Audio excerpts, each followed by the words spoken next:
Imagine landing on the shortest runway in the world, clinging to a cliff like your pilot lost a bet. Welcome to Saba, 5 square miles of Caribbean chaos that feels like a Dutch village crash-landed in Jurassic Park. No cruise ships, no beaches, no fluff. Just rainforests, wild terrain, 2,000 locals, and dive sites so epic they should come with a warning label. If you like your secrets steep, deep, and unforgettable, Saba's calling. Let's climb.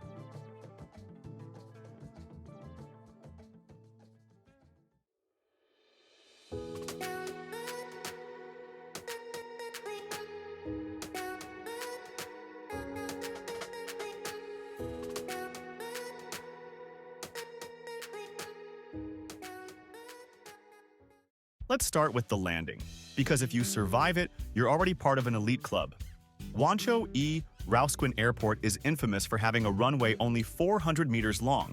That's shorter than some people's New Year's resolutions. Pilots need special training just to land here, and takeoffs?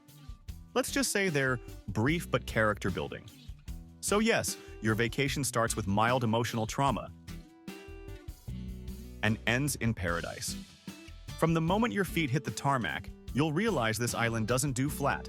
Saba is basically one giant dormant volcano, mount scenery, jutting out of the sea like it's trying to sneak into the clouds.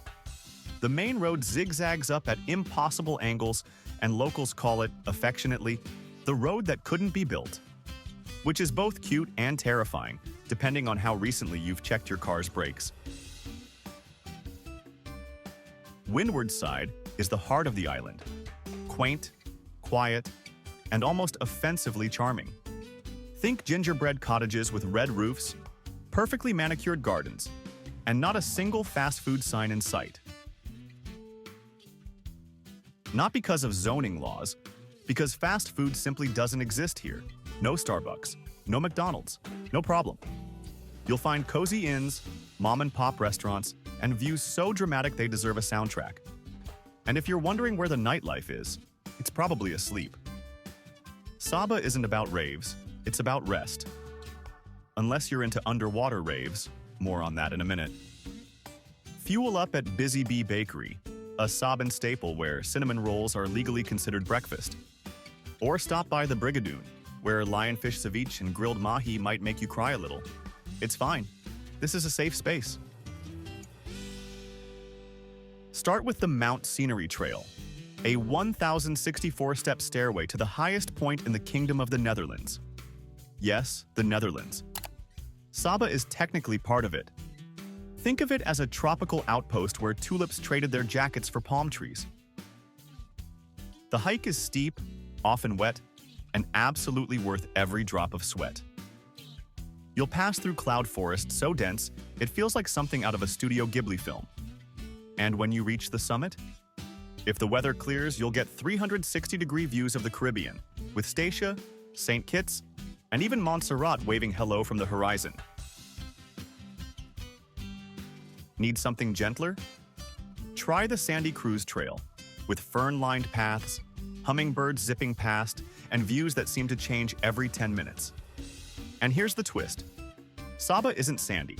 There are no beaches. None. Zero. Zip. And yet, you won't miss them. Because the coastline is cliffs and lava rock, and the payoff is just offshore. Now for the underwater magic. Saba's surrounding waters are part of the protected Saba Marine Park, and divers treat it like sacred ground. Why? Because it's one of the healthiest reef systems in the Caribbean.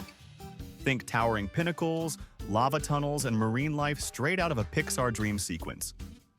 Diving here isn't just a hobby, it's a ritual. Schools of barracuda, giant groupers, and reef sharks glide by like they own the place. They do. And whether you're a rookie or a rescue-certified badass, dive shops like Sea Saba or Saba Divers will make sure you're geared up and awestruck. Not into diving? Snorkelers still get a front row seat. And trust me, floating above a coral wall that drops into the abyss will make your existential dread feel soothing. Accommodations? You've got options.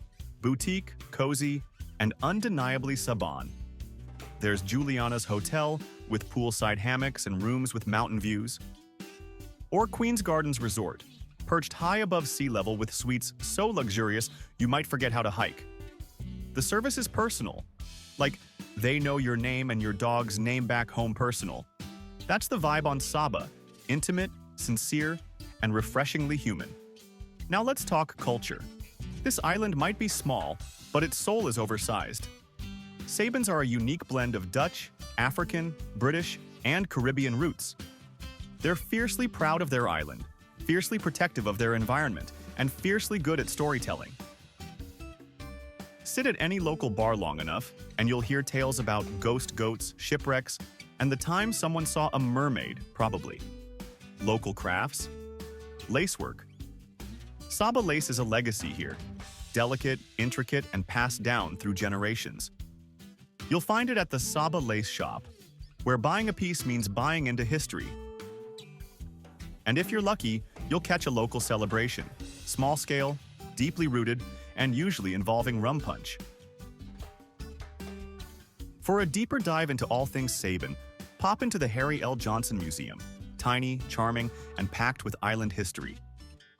Here's a twist you didn't see coming.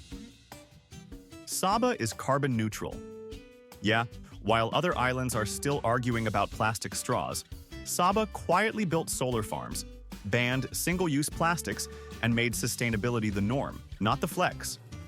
There's no flashy PR campaign, just locals who understand their island is a gem, and they're not about to let it get mined by mass tourism. You won't find mega resorts. You won't find jet ski chaos. But you will find peace, authenticity, and the sudden realization that you've been doing tropical travel all wrong.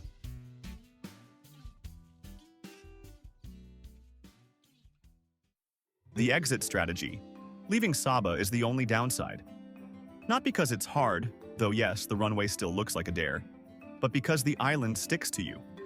The quiet, the people, the feeling that you've found something rare. Saba isn't trendy, it's timeless.